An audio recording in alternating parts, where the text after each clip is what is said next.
certidão de nascimento é um direito de todos os brasileiros e um passo fundamental para a cidadania.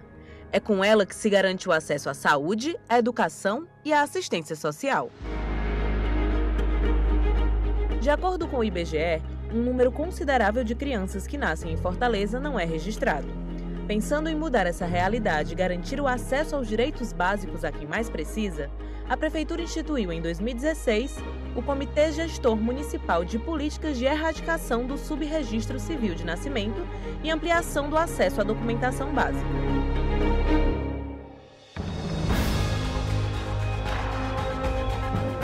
E em 2018, a Prefeitura lançou o Sim Eu Existo, uma campanha municipal pela erradicação do Subregistro Civil de Nascimento, uma parceria do Comitê do Subregistro Civil de Nascimento com a Fundação da Criança e da Família Cidadã.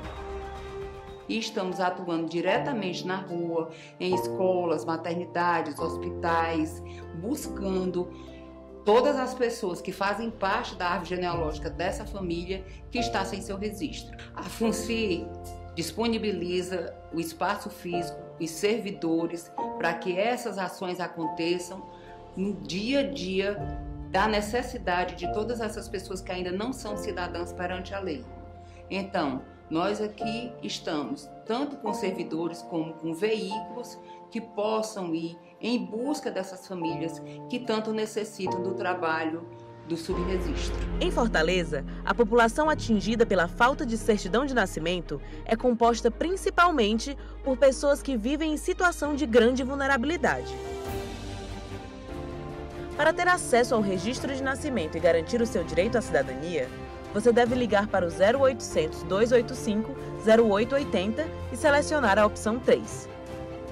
O comitê entrará em contato com o beneficiado ou com uma família para iniciar o processo. Nós temos que ter a consciência que tornar aquela criança, né, visível e dar a primeira cidadania é a proteção mais importante. Mudou muito a minha vida, né? Porque o pessoal fazia de mim que eu não tinha documento, não podia fazer nada no posto, tinha um Bolsa Família que não tinha, meus filhos não podiam estudar que não tinha. Agora, porque eu conheci o comitê, a minha vida mudou, né? Pensaram que me deram apoio, que ninguém me dava, né? Meu nome é Maria de Fátima Vieira da Silva, eu sou cidadã, agora eu existo. Muito alegre saber que eu sou uma cidadã hoje em dia. De poder registrar minha filha, sair com ela do hospital registrada. Tudo bom, tudo maravilhoso. Hoje eu sou cidadã, sim, eu existo.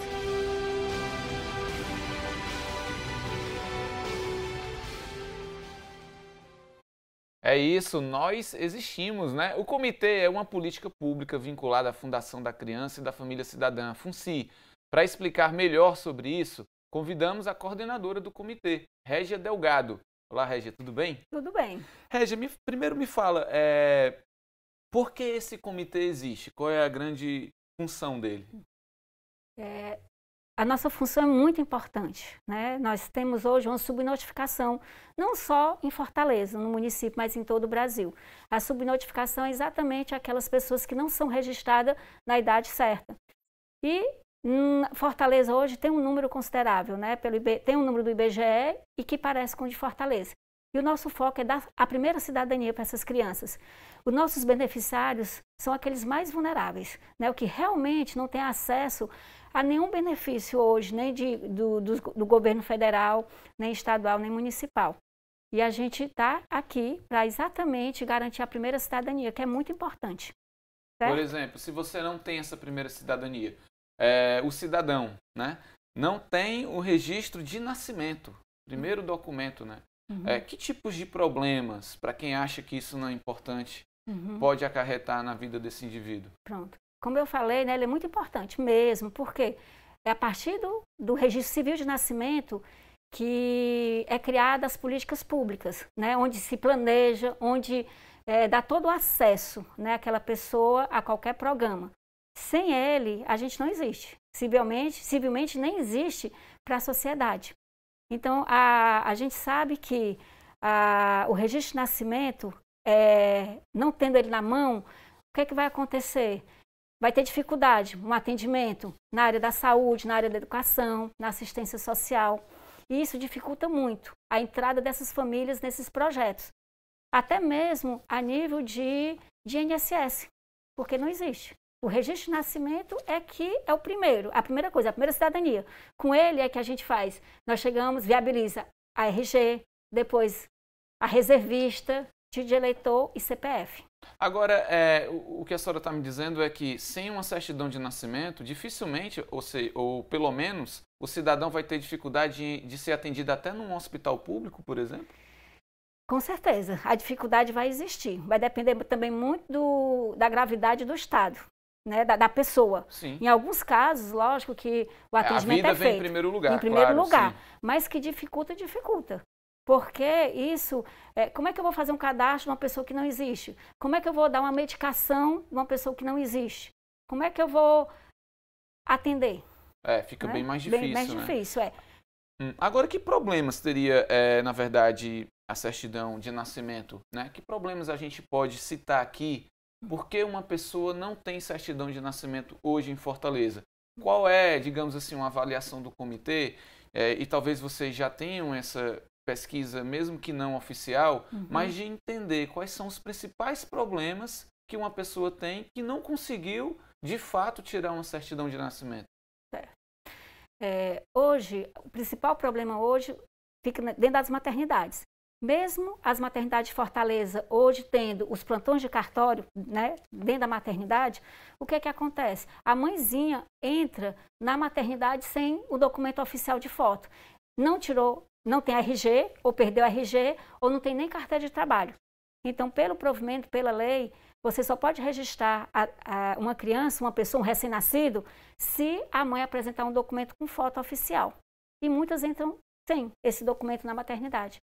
E a gente fica até questionando, né, o porquê, por que não libera essa mãe registrar esse filho sem esse documento com foto?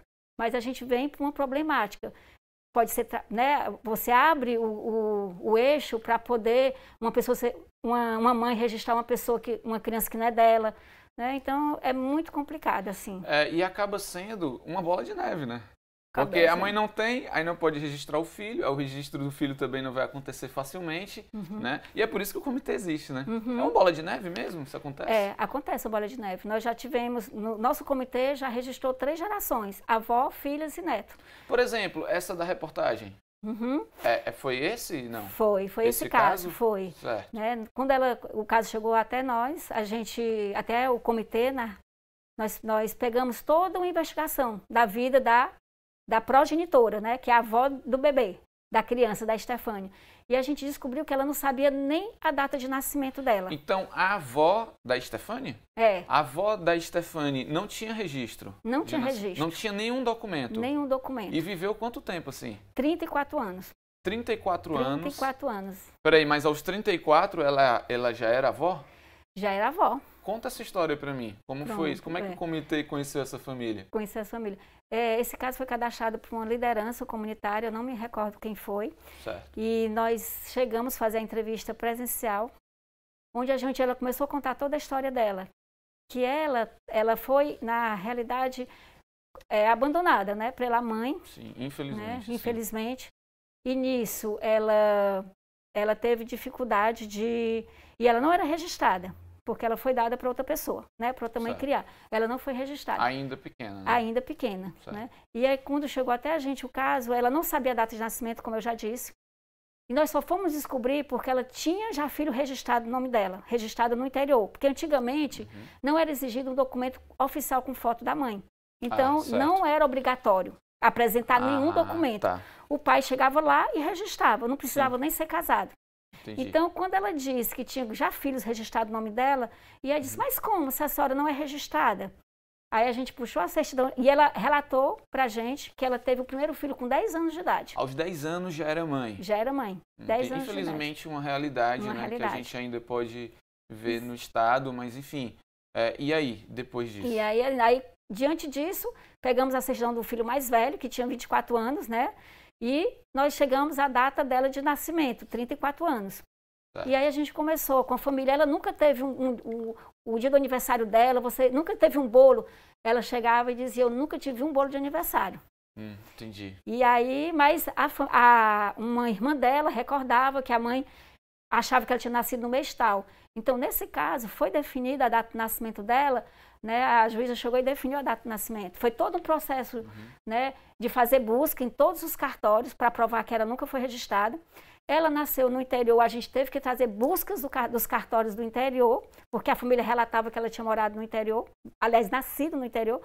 Então, a gente juntou todas essas buscas de todos os cartórios de Fortaleza, do interior onde ela nasceu, para efetivar o registro dela de nascimento. E uma pessoa dessa adulta, além dessas buscas, a gente ainda pesquisa uma civil criminal, a gente pesquisa negativa do TSE.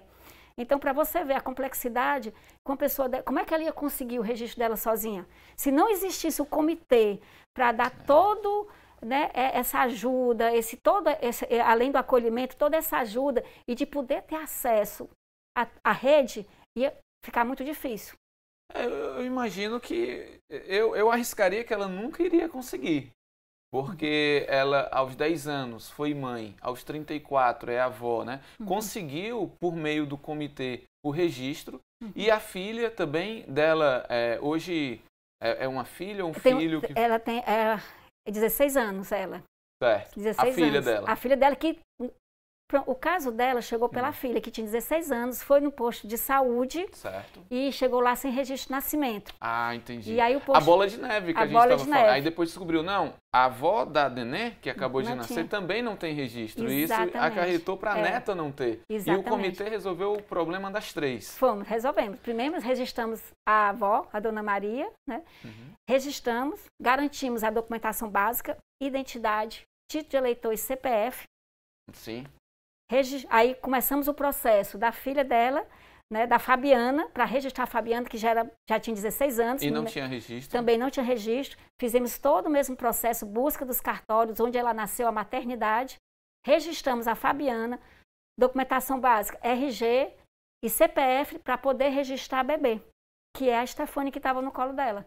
Então, assim, foi uma história muito linda, né, de fazer, muito gratificante, porque até hoje eles agradecem a gente. Eu imagino, elas devem estar muito felizes, muito né? Felizes. E além disso, olha, eu vou dizer uma coisa, essa história dá um filme, viu? Verdade. Dá um filme e graças ao comitê teve esse final feliz, né? Onde a neta, né, da avó, que é a avó é Dona Maria. Dona Maria, né? Pôde registrar a neta, ver a filha registrada e ter o próprio registro. Isso é maravilhoso. Deve chegar muitas histórias assim, muitas, né? Como ele diz, existem muitas histórias que a gente até se emociona. E a gente mesmo do comitê lá trabalhando até chora, né? Quando a pessoa começa a contar a história, que precisa registrar aquela criança e não conseguiu. E como é que vai fazer? Porque hoje a gente também existe muitas mães que abandonam as crianças e entregam a terceiros para poder, né, criar sem o registro de nascimento. E aí é um processo de adoção que a gente, né, sim, trabalha. Aí tem todo um processo. Né? Em alguns países da Europa, por exemplo, não precisa o pai provar que é pai. Ele chega no cartório e diz, eu sou o pai e registra. Aqui também. Aqui também, né? Aqui então, aqui em Fortaleza, já aconteceu de o pai falar, olha, esse aqui é meu filho, quero registrar... Mas como funciona esse processo? Há toda uma investigação para realmente saber se é o pai? Na realidade, quem declara que é o pai é a mãe e o pai junto. Porque a mãe tem que estar presente no cartório. Não, então, a diferença é essa. Em alguns outros países, não. O pai chega e registra sem precisar que a mãe confirme que ele é o pai. Entende? Não, como aqui seria sozinho, em Fortaleza mesmo? Atualmente, não. Ele só registra sozinho se for casado civilmente. Se trouxer a certidão de casamento com o documento dos dois, ele faz o registro sem a presença da mãe. Né? Aqui no Brasil é desse jeito. Então, assim, agora o pai pode se declarar pai. Nós já tivemos vários registros tardio, né? Tardio que a gente chama são pessoas que são registradas após os 90 dias de nascido. Já é tardio, 90 dias. Já, 90 dias já é considerado tardio, né? E a partir de 12 anos a gente tem que fazer uma busca em todos os cartórios de Fortaleza para provar que ela nunca foi registrada no nome daquela mãe nem no nome daquele pai. E a gente já teve declaração de paternidade. Né, que o pai foi lá e reconheceu, né, é meu filho, eu quero colocar meu nome, só que a mãe tem que assinar junto, tem que confirmar que ele é pai, aí não precisa de DNA. O comitê faz esse diálogo? Até que ponto o comitê não queria usar a palavra se intromete, né? Mas até que ponto o comitê dá esse auxílio para o entendimento das partes? A gente conversa, né, com os dois, mostra a importância, né, dela ter na certidão de nascimento aquela criança o nome dos pais, da mãe, do pai e dos avós maternos e paternos, porque tem toda uma árvore genealógica que a gente carrega. Então, a importância, né, dessa identidade para essa criança, né? Até porque, desculpa te interromper, até porque se não tiver o registro do bisavô, sei lá, ou do avô, já vai ficar difícil de manter a árvore genealógica dessa pessoa. Exatamente, né? Exatamente. Hoje, nós tivemos um caso, teve aquela chacina, em 2017, eu acho que foi em janeiro, em Fortaleza, naquele forró do galo. Sim, sim. Então, ali foi assassinada uma mãe com 5 filhos. Certo. Dos 5 filhos, ela não registrou o último. E ela foi morta, né? Faleceu. E a avó materna está criando, né? A criança. E aí a gente teve que, naquele momento, como ela foi procurar a defensoria, a gente teve que fazer o DNA dos avós para provar que ela era a avó materna daquela criança, já que a criança nasceu em casa, não tinha nascido no hospital para provar. Entendi. E aí, nesse momento, nós fizemos toda uma logística, porque tinha que ser o avô materno e a avó materna junto, para colher o DNA, para colher o sangue. E o avô e a avó já estavam 30 anos sem se ver, separado. E ele morando no interior. E a gente armou toda, né, a logística dele vir, fazer o DNA para a gente poder registrar, né, aquela criança, o nome da mãe biológica, já falecida, mas que ele tivesse, né, os avós maternos e paternos. Olha, me lembra até aqueles programas de televisão que a gente vê, né, que tem toda uma produção por trás para resgatar pessoas da família, né, que há muito tempo não se vê, que não tem registro, porque a respeito do nome do programa, que é Sim, Eu Existo, né, do comitê, isso é muito significativo, essa frase, né? Sim, eu existo civilmente. Sim, eu sou um cidadão perante a sociedade, né? E eu acho que essa é o grande trabalho e a grande tentativa de conscientização do comitê. Exatamente, é isso mesmo. Olha, se a senhora tiver mais alguma outra história interessante, vai contar pra gente, tá bom? Certo, tá Mas bom. logo depois do intervalo, porque agora a gente dá uma paradinha e volta já. Não sai daí.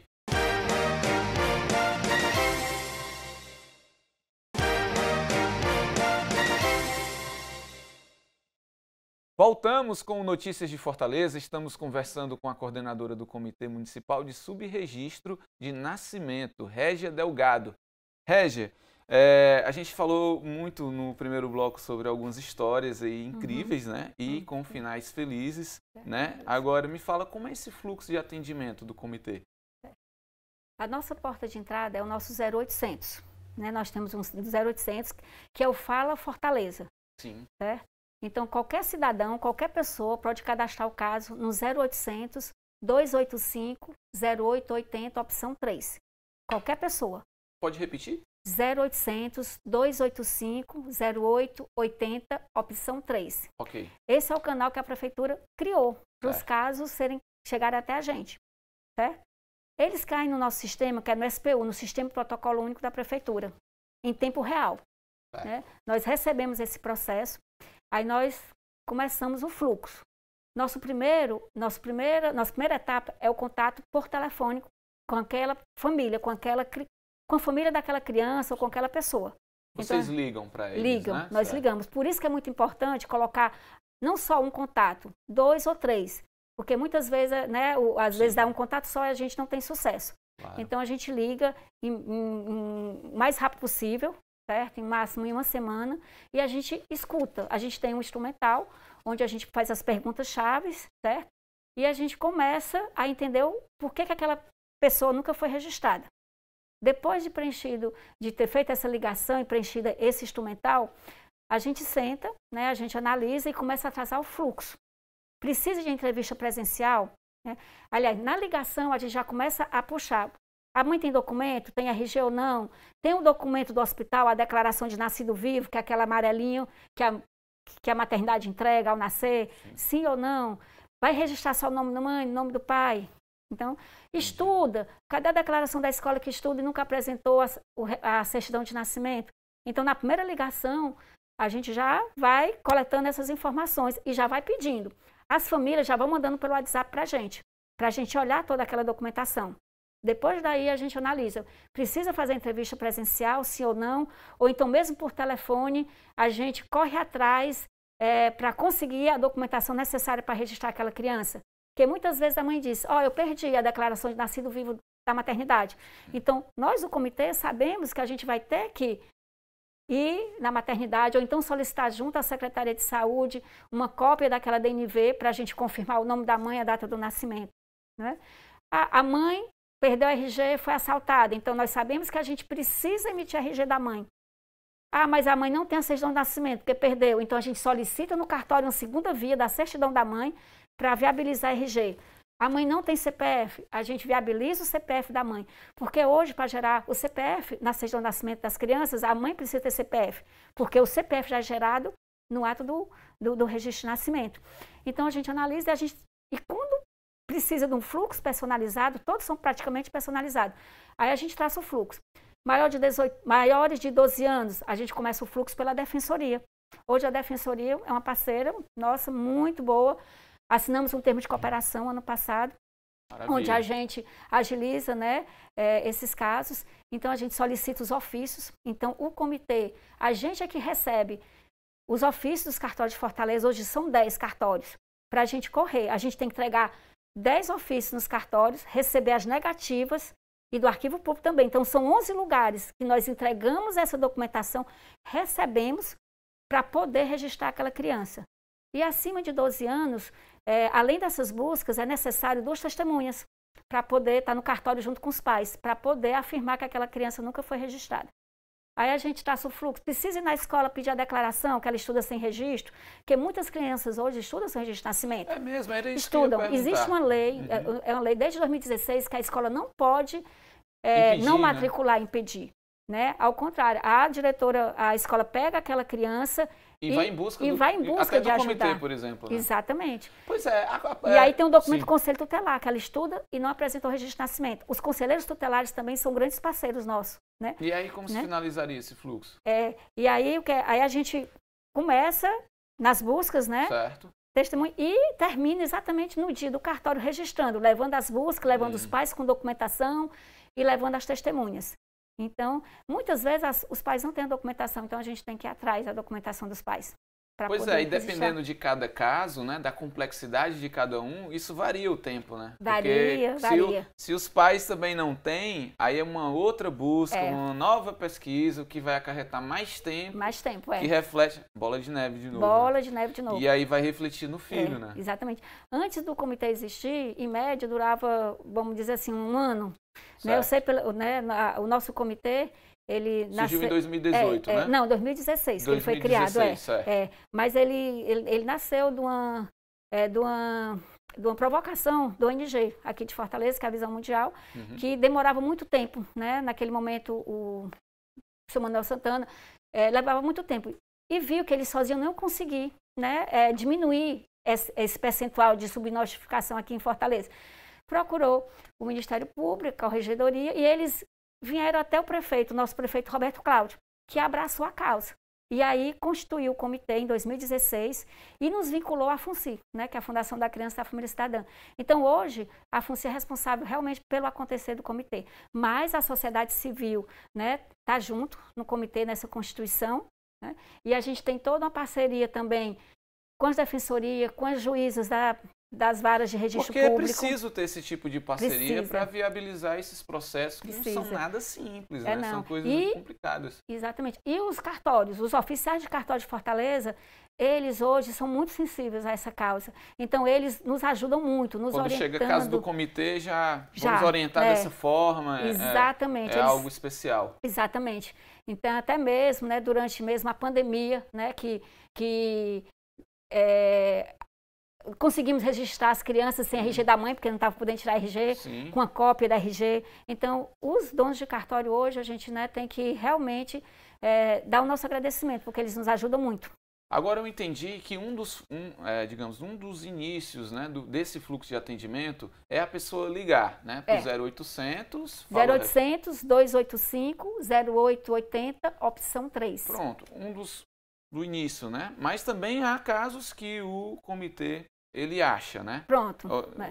Qual seria, digamos assim, um caso achado pelo comitê em que sentido? É uma pessoa que chega ao hospital, não tem nada encaminhado para vocês? É uma pessoa em situação de rua, que vocês... Como é que é isso? A porta de entrada para cadastrar o caso é no 0800, mas nós temos as nossas ações sociais, né, onde a gente visita os bairros, visita as comunidades. Sim. A gente hoje tem um canal também, a gente tem hoje muito perto com as maternidades. Quando acontece de chegar um caso de uma mãe que entrou sem identidade, sem o RG, assistente social das maternidades já cadastram no 0800. Já, né? sabe do comitê. Já sabem do comitê, Sim. né? Então, a gente não tem muita dificuldade em chegar no 0800 o caso para a gente não, porque desde 2018 a gente vem divulgando, né, o nosso 0800.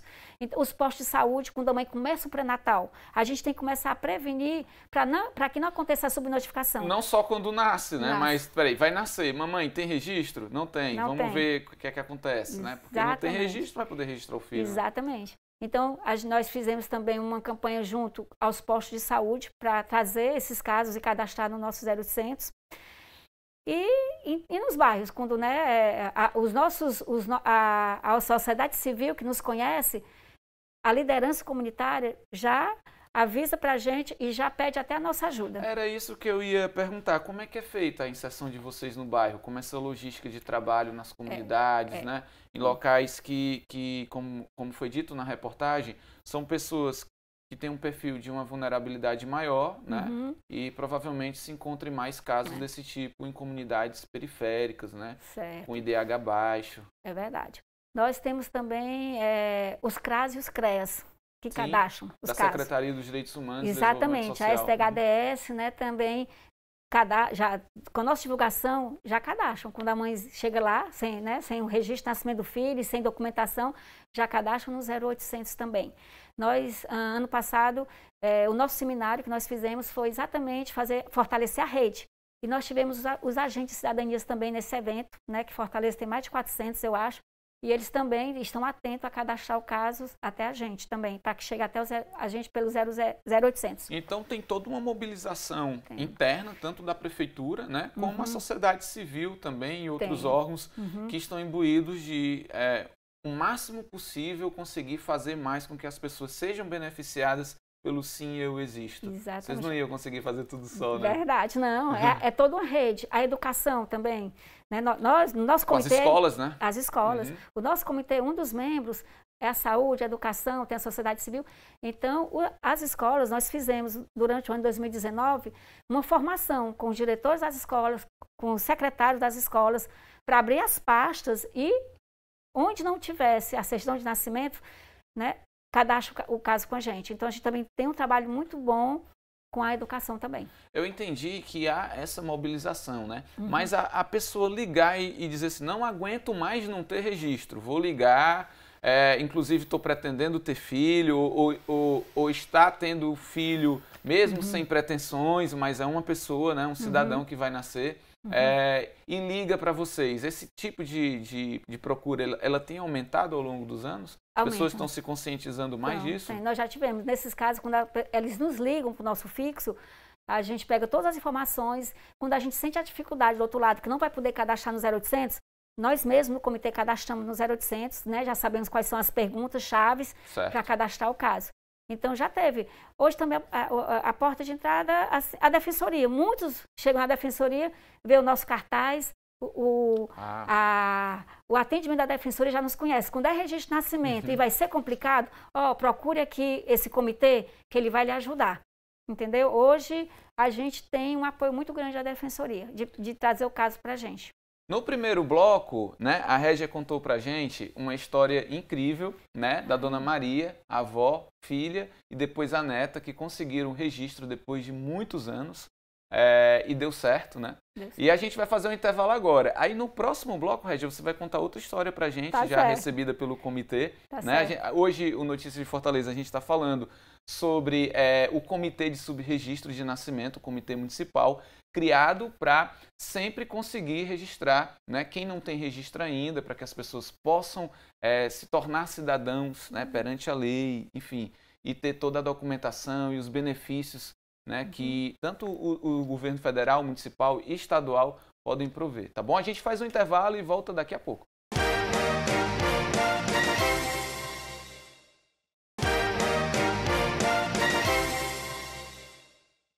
Estamos de volta. Muito obrigado pela sua companhia. Lembrando que você pode acessar a plataforma da Prefeitura de Fortaleza pelo fortaleza.ce.gov.br e acompanhar nossa programação em tempo real.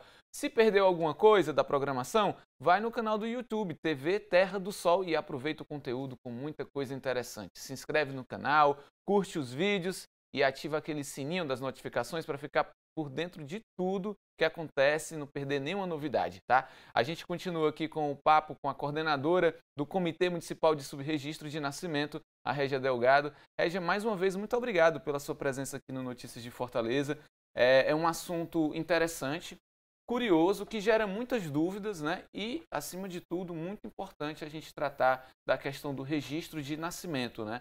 E eu prometi no intervalo que a gente ia contar mais casos que muitas pessoas podem até se identificar com essa curiosidade, com esses casos que conseguiram o registro, tiveram sucesso. Conta pra gente mais algum outro tipo de caso que acontece muito com o comitê.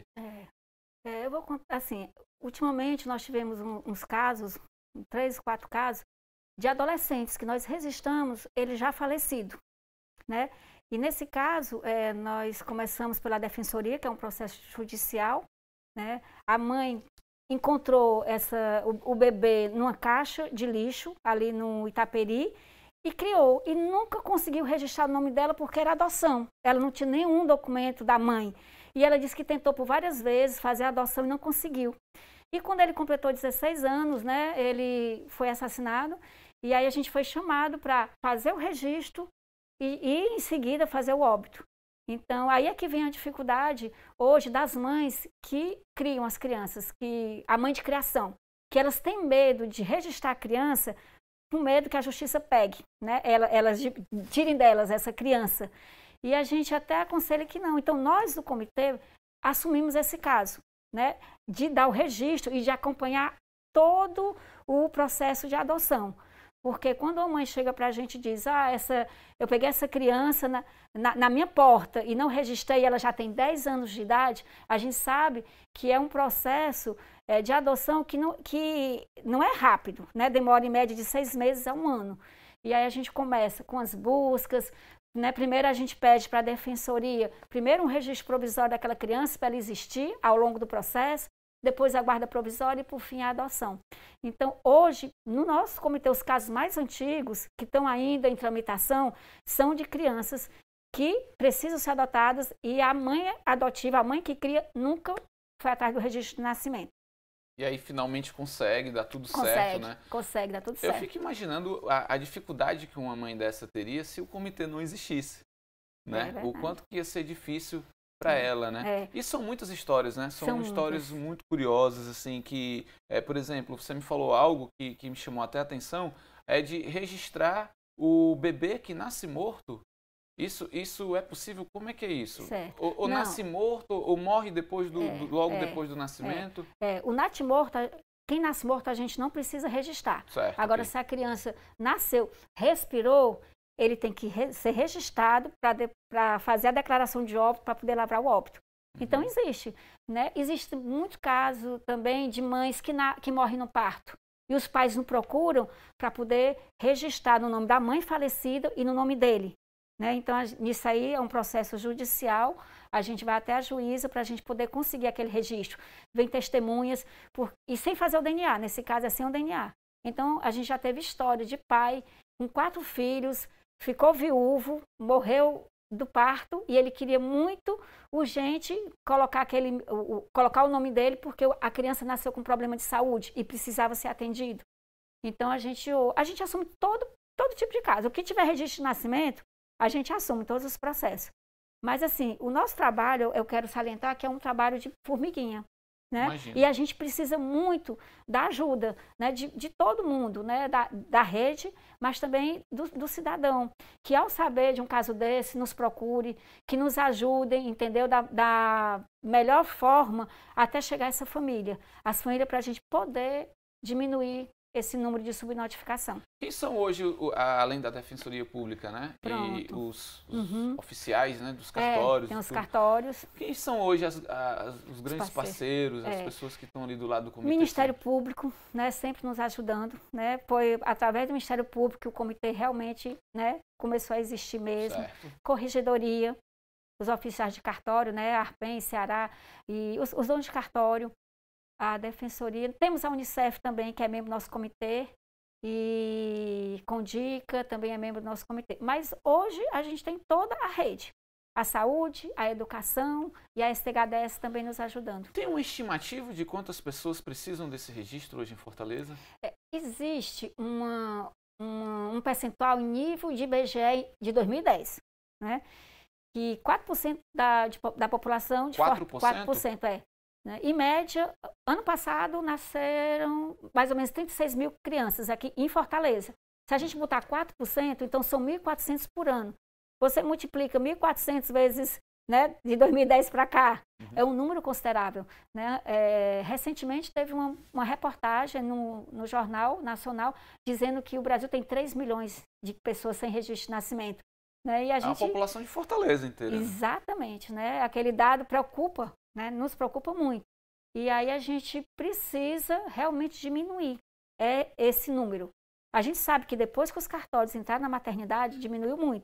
Porque antes a mãezinha saía e tinha que procurar um cartório para registrar. Agora não tem nem motivo, né? Tem nem motivo, né? Se o cartório tiver de plantão na maternidade, né, o Serviço Social já encaminha até a salinha do cartório. Quantos registros, quantos casos de sucesso, né, você já contou aqui alguns pra gente, todo o processo que vocês conseguem todo ano? Contando. O seguinte, a nossa estimativa, a gente tem uma meta anual, né, de 180 casos, mas nós já conseguimos resolver mais de 380 casos, desde que a gente começou a operacionalizar em 2017. Então, e assim, porque é muito complexo. Em média, os casos, quando a família toda, demora de 90 dias a 1 ano. Né? Tem uns casos muito rápidos. A mãezinha perdeu a DNV, é só a gente, né, vai junto à maternidade, ou então um RG da mãe, esses são fáceis. Mas quando completa 12 anos, existe todas as regras e normas que têm que ser atendidas. Né? Entendi. Olha, a gente entende a importância do registro de nascimento, né? Mas, assim, infelizmente, muita gente não entende isso, né? Ou até mesmo, pela circunstância, acaba não acontecendo um registro. Muitas vezes até pelo pai ou a mãe, até ser por contra a vontade dele mesmo, né? De, eu quero registrar, mas não foi possível por outras coisas que aconteceram, né? Mas que é importante e ponto final, né? Então, eu gostaria, Régia, que você desse um recado para as pessoas que estão nos assistindo. Certo. E olha só, você vai dar um recado agora, não só para quem está em Fortaleza, tá? Mas no Brasil todo, que acompanha a gente pela plataforma fortaleza.ce.gov.br, em tempo real, na internet. Então, está o mundo todo assistindo a gente. E eu gostaria, Régia, que você desse esse recado sobre essa importância do registro de nascimento. A gente gosta muito de tocar no coração, né, das pessoas, da mãe, da família, e a gente explicar para a mãezinha que esse direito, né, que a criança tem de ser registrada ao nascer é muito importante, porque sem ela não existe para a sociedade, ela é invisível para a sociedade. Sem o registro de nascimento, vai ser difícil ela conseguir o atendimento médico, a educação. Então, a gente pede muito que os pais, né, antes mesmo, né, de chegar no registro do filho, se tiver algum problema, procurem os órgãos, né, públicos, a Defensoria e aqui em Fortaleza o comitê, que nós estamos, né, em pleno vapor, e a gente atende da melhor maneira possível. Então, não deixe de registrar os filhos na maternidade, porque se você já registra na maternidade, já recebe a certidão de nascimento. E ali é o primeiro passo para poder conseguir toda a documentação. Então, tenta entrar na maternidade com documento oficial, com foto, tanto o pai, tanto a mãe como o pai também, porque assim vai facilitar demais não passar do tempo correto. Porque passou de 90 dias, existe todo um trâmite legal, né, para conseguir. Tá joia. Régia, muito obrigado pela sua presença aqui no Notícias de Fortaleza. Pronto. Seja sempre bem-vinda quando tiver novidade aí pra gente falar, Certo. mais histórias bacanas para contar também. Parabéns pelo trabalho do comitê. Obrigada.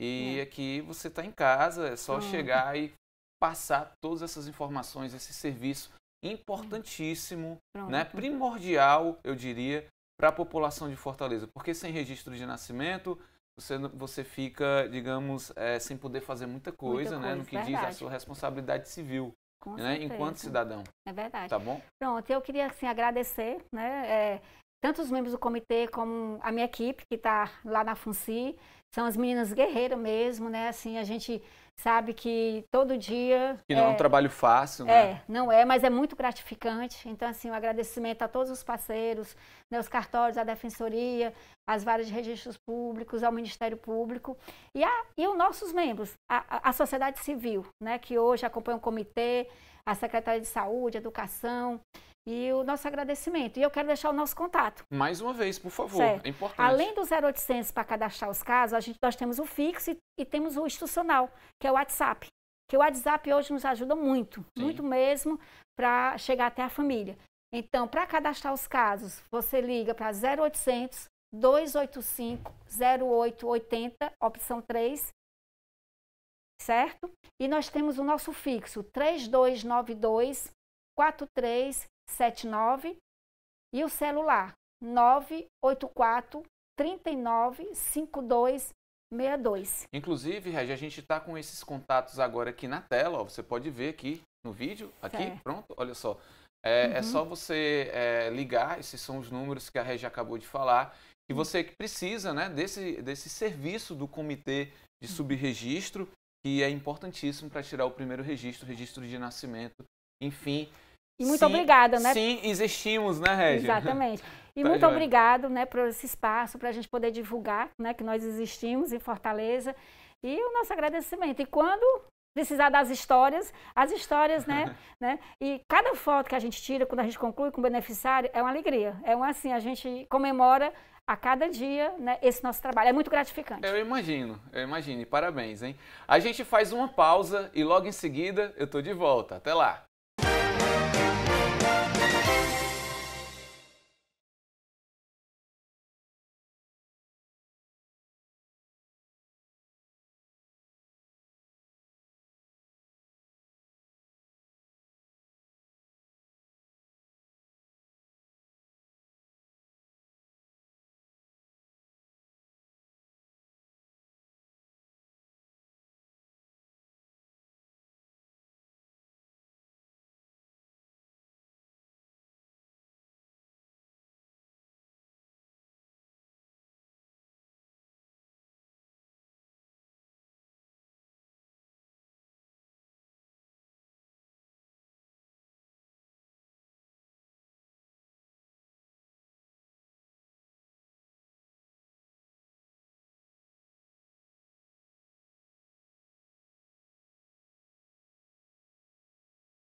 Estamos de volta com Notícias de Fortaleza. Agora o assunto é binário. Os binários estão cada vez mais presentes nas vias públicas da cidade. Eles são cruciais para melhor fluidez e segurança do trânsito de grandes cidades como Fortaleza, por exemplo. Então, o nosso convidado para falar sobre isso é o engenheiro da Secretaria de Conservação e Serviços Públicos, Vitor Macedo. Vitor, muito obrigado aqui pela sua presença, tá? É sempre bem-vindo aqui na TV Terra do Sol, no Notícias de Fortaleza. Primeira coisa, por que construir binários? Bom, obrigado, Luiz, né? É excelente falar desse tema. A gente disse que os binários, eles são aí quase que a primeira semente que foi plantada nessa política de mobilidade que a gente tem na cidade nos últimos 6 anos, né? Surgiu lá em 2014 com o binário da Dom Luiz Santos Dumont. E para além das benefícios técnicos que ele tem, né? Vou comentar mais à frente, mas ele foi ele que impulsionou uma série de políticas na cidade, né? Hoje, mobilidade urbana ela é tema, né, de debates políticos à mesa de amigos, né? E tudo começou com aquele binário da Dom Luiz Santos Dumont, onde a gente plantou uma das primeiras ciclofaixas da cidade, faixa exclusiva, né? E aquilo começou a trazer à tona essa discussão na cidade. Sim. Então, como benefício mesmo, assim, o principal, eu diria que seria a gente chama de uma democratização do espaço, né? Antigamente, as nossas vias eram muito voltadas para o transporte individual, obviamente, e com o binário a gente começou a dar espaço a todos os modos, a bicicleta, o transporte público.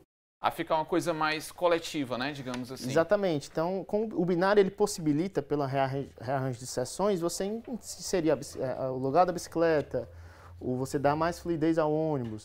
Então, ele tem alguns benefícios técnicos, né, o sentido único, né, que ele consiste nisso, pegar duas vias paralelas de sentido duplo, colocar sentido único. Aquele sentido único, ele diminui os conflitos veiculares, você não tem mais veículos se conflitando, né, de sentidos opostos. O pedestre vai atravessar, ele só precisa se preocupar com um dos lados da via. A sincronização do semáforo, aquela onda verde que a gente chama, ela é mais fácil no sentido único do que no sentido duplo. Então tem uma série de acessibilidade, né? Aquela famosa direita que todo mundo tem que fazer nas avenidas, você não precisa mais nos binários, né? Você tem conversões à direita e à esquerda mais facilitadas. Então ele tem uma série de benefícios técnicos. Mas, para além desses benefícios técnicos, ele foi também uma política assim, que impulsionou tudo que a gente vem vendo hoje na cidade. É interessante assim, você falar na prática o que é um binário, né? Porque eu ia até perguntar para você, no caso ali da Santos Dumont, né? Que a Santos Dumont, né, antes, até pouco tempo, era uma avenida com 2 faixas sentido praia do futuro, outras 2 faixas sentido contrário, né? E causava um grande engarrafamento ali, né? Sempre tinham problemas na famosa hora do rush, né? Que a gente chama. E agora, ali não, ali é um exemplo de binário, né? Onde foi um fluxo somente por uma direção, com faixas mais amplas, né? E mudou muito a Santos Dumont, né? Ali está mais, digamos assim, a fluidez do trânsito está bem melhor, né? Porque o binário você ganha mais caixa viária, né, digamos assim. Quando você tinha só 2 faixas no sentido, se você tem um acidente, um veículo em pane, ou se um ônibus para no ponto de parada, você só tem uma faixa de escape, né? Sim. A Santos Dumont ela tem 4, então você consegue dar muito mais vazão àquele fluxo de veículos. E assim, não foi uma solução, em Fortaleza a gente não inventou a roda, né? Os binários é uma solução já conhecida, surgiu lá em Curitiba, que foi se expandindo. Mas que era pouco aplicada Era aqui, pouco né? aplicada aqui, então começou ali em 2014, né? E foi dos binários que nasceu, por exemplo, a política das faixas exclusivas. Né? As primeiras faixas exclusivas que nós tivemos foi ali, Santos Dumont e Dom Luiz, né? Então hoje a gente já tem mais de 100 quilômetros de faixas exclusivas. Então começou ali. As ciclofaixas começaram ali também. E foi até uma estratégia do prefeito de tornar os binários uma oportunidade de requalificar a área. Então, eu lembro que os primeiros binários que a gente fez era basicamente uma intervenção de trânsito e mobilidade.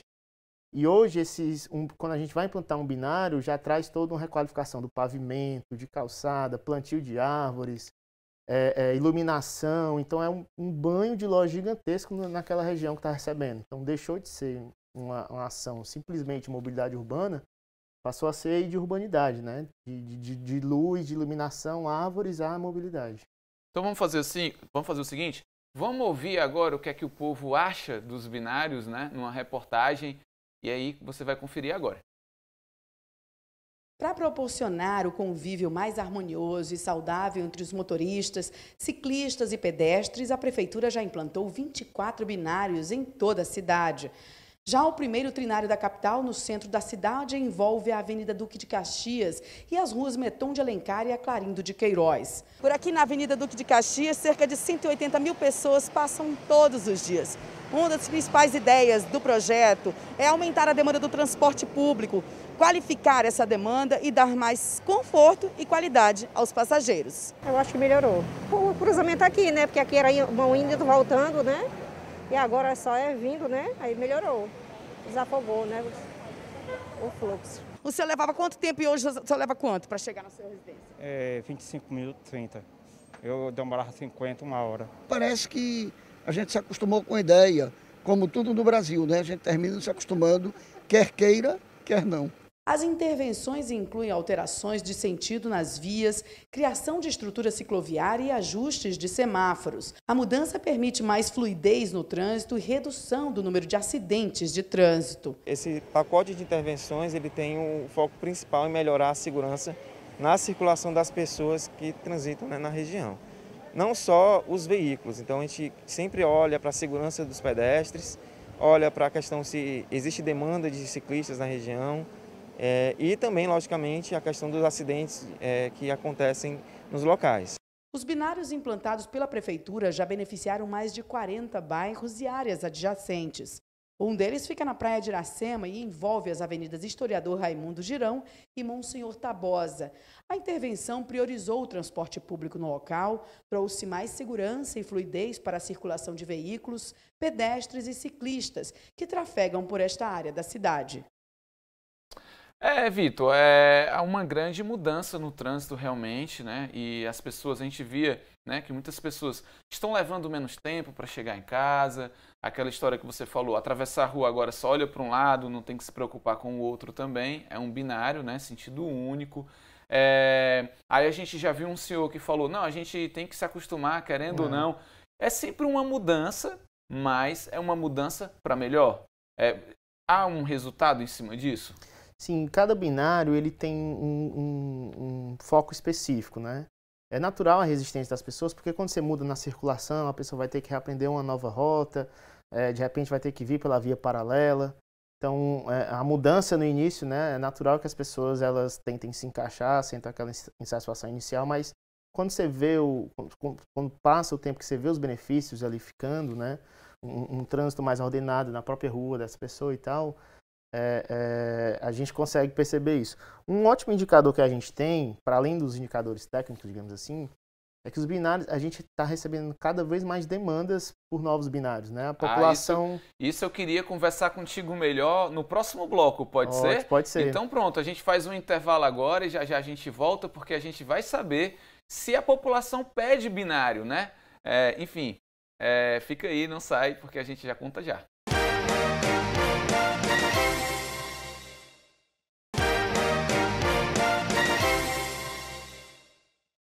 Voltamos e você já deve ter observado que nos últimos anos a estrutura do trânsito de Fortaleza vem mudando e a mobilidade está cada vez melhor. Muito disso tem a ver com a construção dos binários e trinários também, né?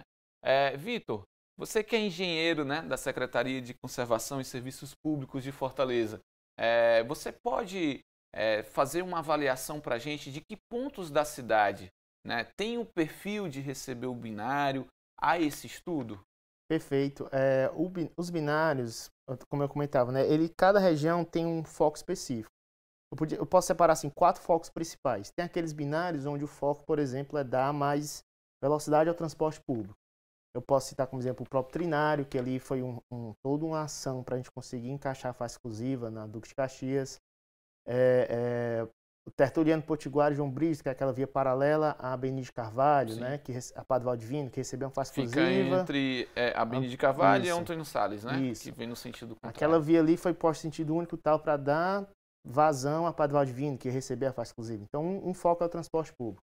Outro foco é segurança viária e reordenamento. A gente pode citar aí os binários da Messejana, que foram feitos, que não tem grandes problemas de trânsito, nem de transporte público, mas que tem muitos acidentes, que tem muitas vias sentido duplo, que já não comportam mais.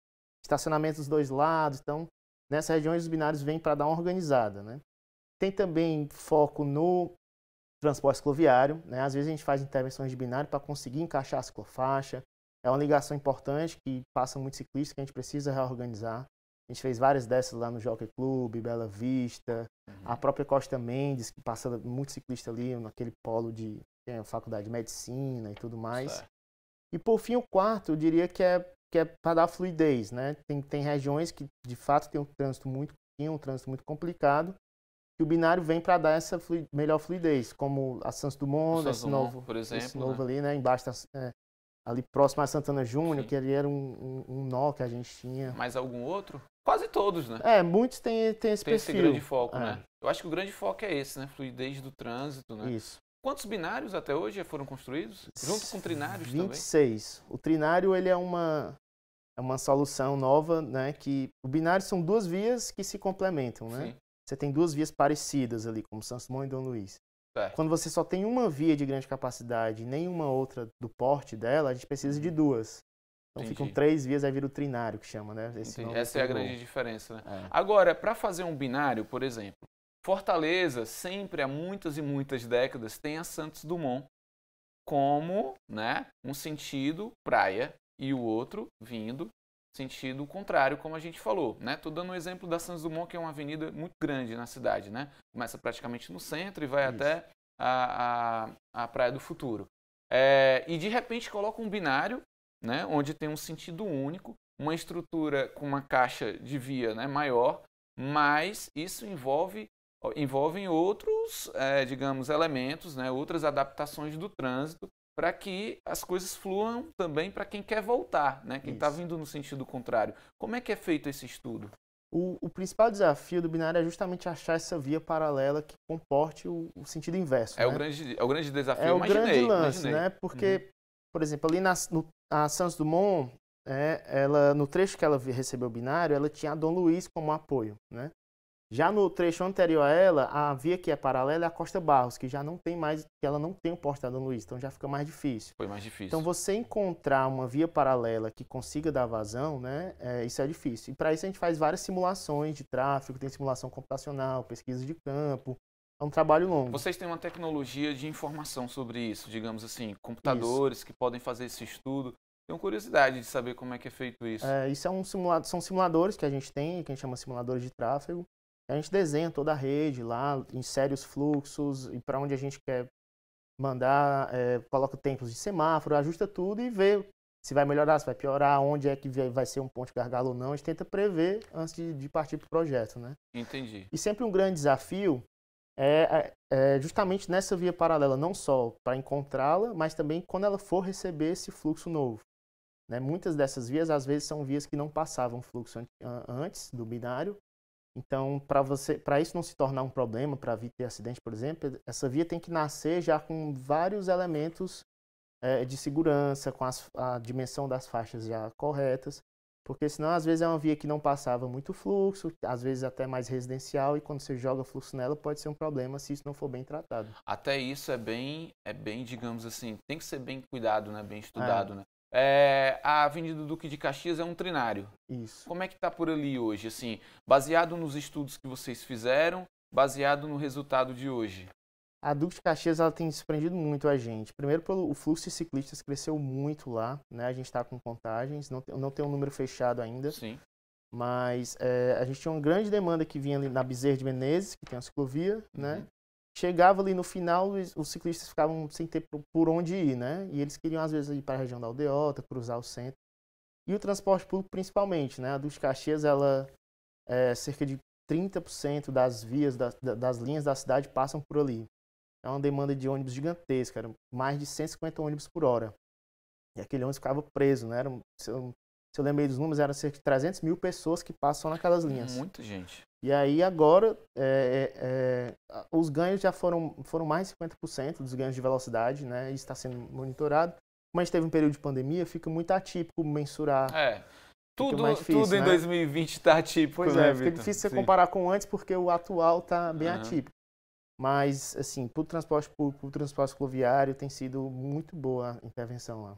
Antes de encerrar o bloco passado, eu falei que será que as pessoas... E você começou falando, né? E eu perguntei, será que as pessoas, né, pedem, né, ligam para a prefeitura e dizem, faça um binário aqui, pelo amor de Deus, né? A gente precisa. Isso acontece mesmo, Vitor? Sim, isso é muito interessante. Eu estava dizendo que é um bom indicador de que uma política pública está dando certo, né? É quando o povo pede, né? A gente tem recebido cada vez mais... A população, as pessoas elas reconhecem o problema, né? A solução é que a gente tem que quebrar a cabeça para pensar. Mas muitas pessoas viram binários como uma solução e às vezes vem problema na sua rua, né? Que às vezes a solução nem seria um binário, mas acabam pedindo. Gostaria de solicitar um binário na minha rua, com a rua tal. Às vezes já dão até a proposta de qual rua com qual. Tem muitos que pressionam a gente por binários assim. Eu queria um binário na Domingos Olímpio com via tal, porque a Domingos Olímpio não dá mais para ficar sentido duplo. Desembargador Moreira e Vigílio Távora, por que não fazem um binário lá? As pessoas já entenderam os benefícios e ficam nos questionando às vezes por que não fizeram em tal canto ou pedindo. Então isso é um bom indicador para o projeto. E vocês têm essas respostas muitas vezes? Por exemplo, há um estudo constante de saber, aqui a gente tem consciência que não rola um binário, mas aqui a gente já precisa fazer. Foram 27, né, até agora? 26. Imagino que tem algum em obra, por enquanto? Agora em obra não, tá para iniciar. Tá para iniciar. Então, imagino que tem os que vão iniciar, os que vocês já têm a possibilidade, não, isso aqui é possível, falta só definir mais um pouco desse estudo, enfim, para dar tudo certo, né? Mas também existem locais que não funciona o binário, possivelmente, né? Falando como leigo agora, né? Mas diante desse estudo, é justamente porque nem todos os locais funcionam, né? Existe, então, esse monitoramento, porque nem sempre um pedido pode ser atendido. E é importante que a população saiba disso. Sim, nós temos muitos binários que após os estudos, né, a gente viu que não seriam viáveis. Um exemplo, a gente cogitou no início, ainda lá em 2015, um binário entre a Barão de Studart e a Rui Barbosa, né? São duas vias paralelas. Sim, a Rui Barbosa, ela tem 2 faixas e alguns trechos 3, é permitido estacionar, então poderia virar 4 faixas.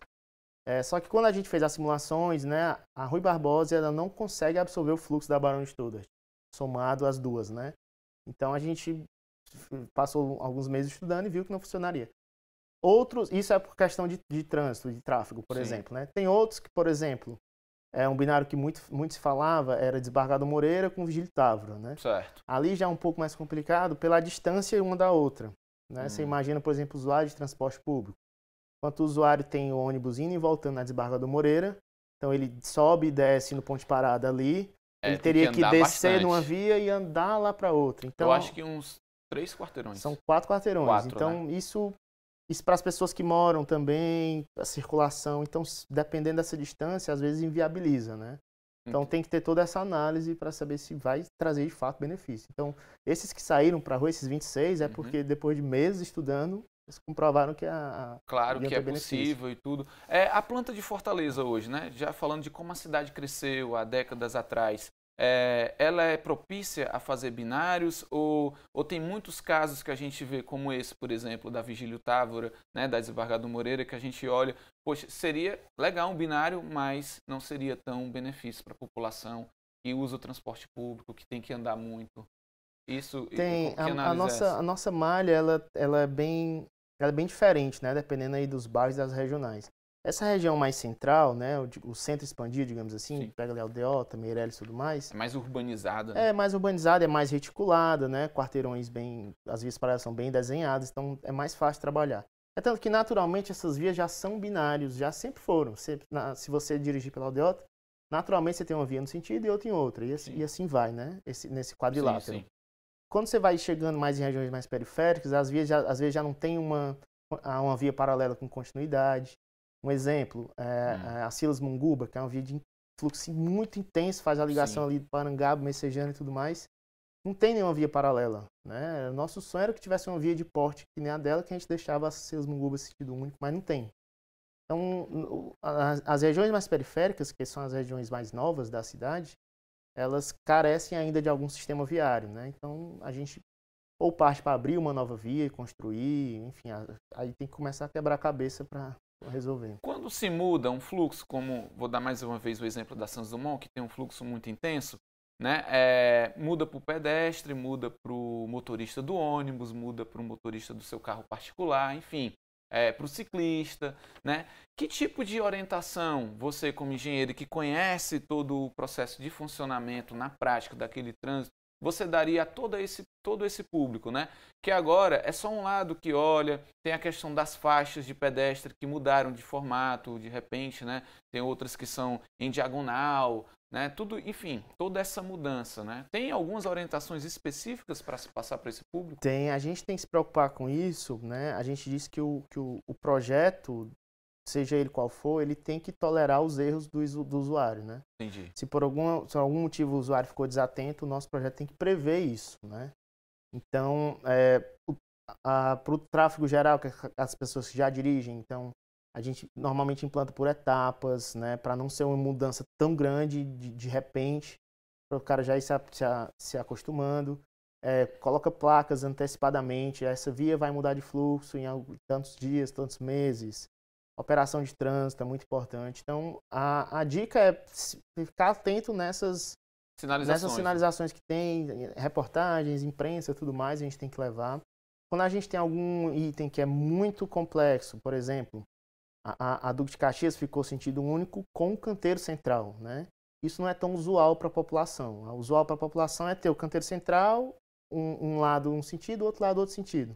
Então, muitas pessoas, às vezes, olham automaticamente para um lado e para o outro. E quando vem só de um lado, né, a gente tem que antecipar isso. Então, a gente colocou algumas coisas no chão para o pedestre, olhe para esse lado, não mais para o outro, né? Entendi. Então, a gente tem que antecipar esses erros, que não são erros porque causados, se vem tendo né? tanto costume de tratar isso. aquela avenida daquela forma. Por exemplo, uma dúvida que eu tenho, você chega para atravessar um binário, é possível você passar com o carro de um lado para o outro da avenida ou não? Depende do binário. Ali na Santos Dumont tem alguns pontos desse que não né, é possível. Que não é permitido. Não é permitido, possível, na verdade. Alguns conseguem, né? Nesses casos, tem alguns exemplos. Tem na Rua Visconde de Mauá, na Professor Dias da Rocha, que como não tem mais o canteiro, você até conseguiria passar, né? Mas como são 4 faixas para você cruzar, aquilo ali é muito perigoso. Né? Então a sinalização, para quem passa ali, se reparar, a seta é somente direita. Então você só pode entrar na via, você não pode cruzar ela. Entendi. Né? Então... gente, então o mais importante quando se está se fazendo, né, se utilizando do binário, na verdade é respeitar as leis de trânsito. Respeitar, né, você como pedestre, como motorista, como ciclista, você ficar atento à sinalização que é bem colocada, né, bem estudada, como o Vitor Macedo falou aqui pra gente. Né? Então, a gente faz mais uma pausa agora. No próximo bloco eu converso ainda mais aqui com o Vitor Macedo, ele que é engenheiro da Secretaria de Serviços Públicos, né, da cidade de Fortaleza. Então, até já!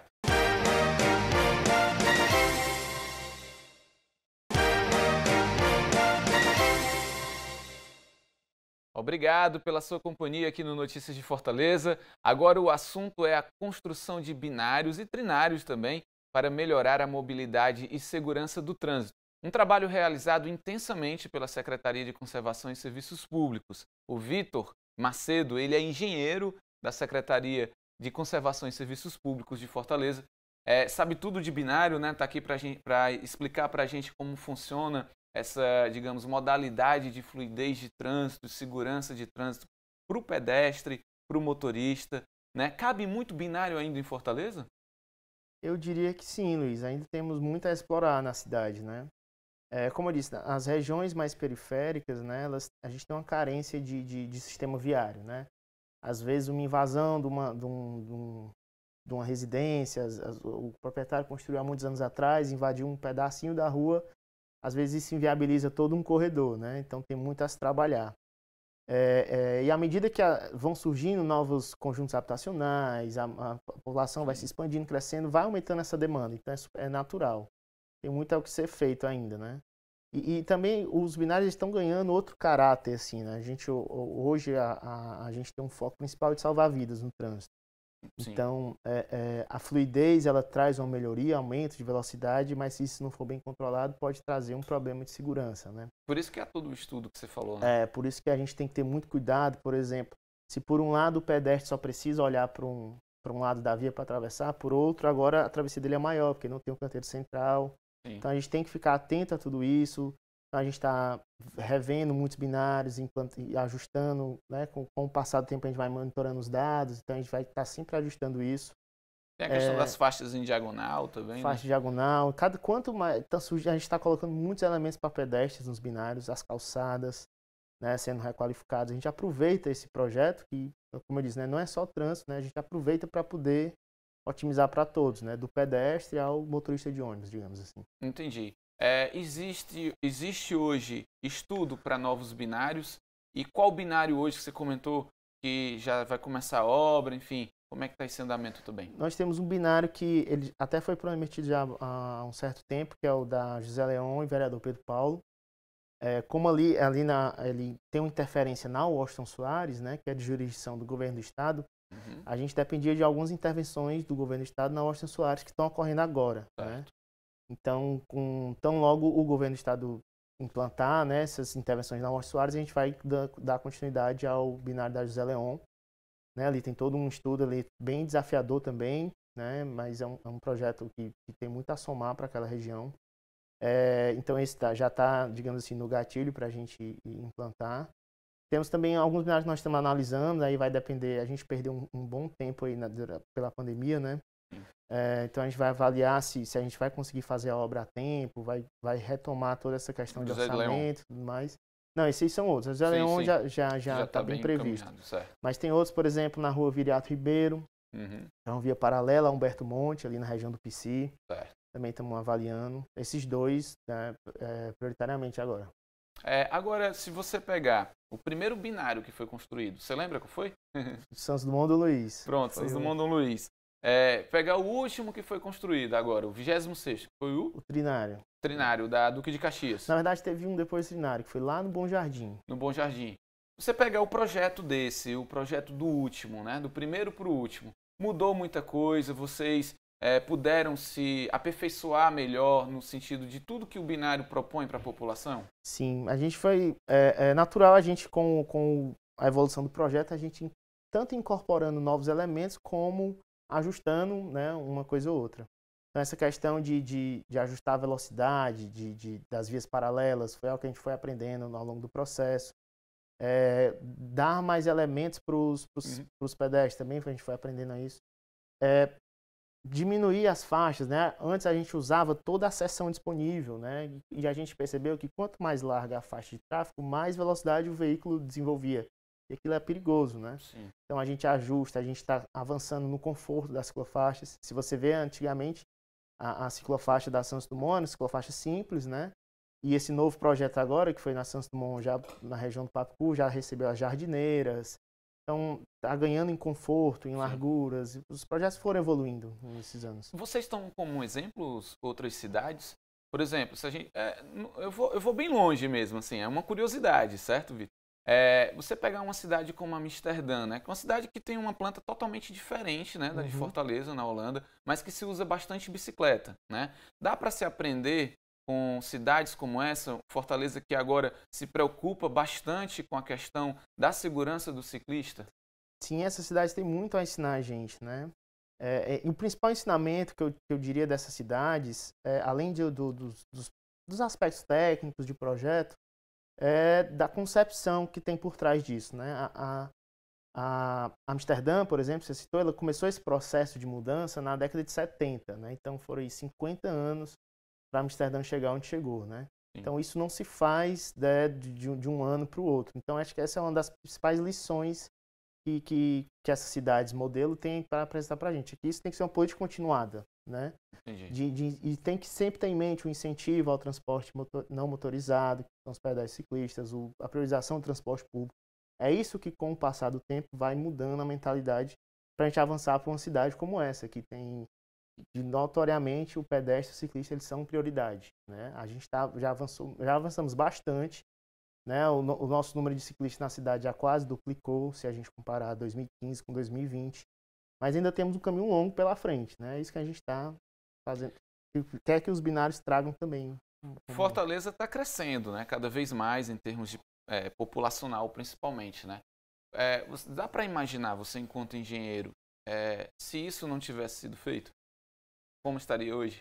Essa é uma pergunta muito interessante. Por exemplo, Santos Dumont. Eu não consigo imaginar como é que estaria a Santos Dumont hoje se ela ainda tivesse com 2 faixas por sentido, né? Acho que seria a famosa loucura, né? Primeiro ponto, essas 2 faixas não iriam conseguir vencer o túnel que tem hoje lá, né? A Santos Dumont, ela vem 4 faixas, ela funila para 3 no túnel, né? Então, se fosse 2 por sentido, eu acho que já não daria para vencer esse ponto. Mas é difícil de imaginar como estaria. Algumas regiões, como ali a Praia de Iracema, eu lembro na história do Raimundo Girão, né, que tinha um semáforo para entrar à esquerda, para beira-mar, era via dupla, passando caminhão, era um caos. E isso há 5 anos atrás, 6 anos atrás, né? Hoje, o número de pessoas está cada vez aumentando na beira-mar, está em obra e tudo mais. Na própria periferia também da cidade, né, em bairros onde tem um IDH menor, mas que também necessita de ações como essa, porque passa muita gente, tem fluxo né, muito intenso. E a motorização veio subindo, né, ao longo dos anos. Então, isso, se a gente não achasse essas soluções, né, a tendência seria estar bem pior. Antes de encerrar, Vitor, importância de se conservar tudo isso, né? Entender que um binário, assim como toda a cidade, é um patrimônio público. A gente gosta de falar muito que isso são projetos que eles têm que ser pauta da cidade, né, e não de uma gestão específica. A gestão do prefeito Roberto Cláudio, ele trouxe muito isso à tona, ele valorizou muito os projetos de mobilidade. Os resultados são imensos, né? Poderia ter só um bloco só falando de resultados bons aqui. Mas o que é mais importante disso é que isso vença gestões, independente do próximo prefeito ou prefeita que vier, dar continuidade a isso. Porque, como eu citei, né, Amsterdã começou esse processo na década de 70 e hoje eles colhem os frutos disso, né? Então a gente tem que fazer isso vencer gestões. E que as pessoas, né, que são os fortalezenses ou que moram em Fortaleza tenham consciência também de preservar tudo isso, né? Que é um projeto incrível, grande, mas que precisa de todo o apoio da população para continuar funcionando de forma correta. Eu gosto de dizer que o fortalezense e o cearense, eles são muito vanguardistas, eles entendem rápido a mensagem, sabe? Eu gosto de citar um exemplo de quando a gente implantou a primeira ciclofaixa, lá na Ana Bilhar, né? Eu lembro que todo mundo criticando, a imprensa foi lá contar a quantidade de ciclistas, para que botar uma ciclofaixa aqui e tal. 4 anos depois a gente implantou a Davi Távora e a pergunta era por que vocês não continuaram até a praia? Então, e a população também. Então, o fortalezense ele consegue muito, entendeu muito esses benefícios. A gente tem um caso parecido em São Paulo, que lá a briga já foi mais forte, né?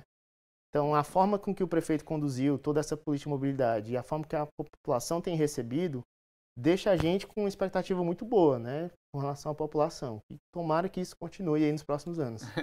Tá joia, Vitor Macedo. Vitor Macedo é engenheiro da Secretaria de Conservação e Serviços Públicos de Fortaleza. Gentilmente veio até aqui ao estúdio da TV Terra do Sol, no Notícias de Fortaleza, falar sobre binários e trinários também, né? Uma obra importante para a fluidez e segurança do trânsito de Fortaleza. Muito obrigado, Vitor, aqui pela sua presença. Obrigado, Luiz. Eu que agradeço. Sempre bom disseminar essa mensagem. E a gente vai ficando por aqui. A gente se encontra numa próxima oportunidade. Então se cuida. Forte abraço. Tchau.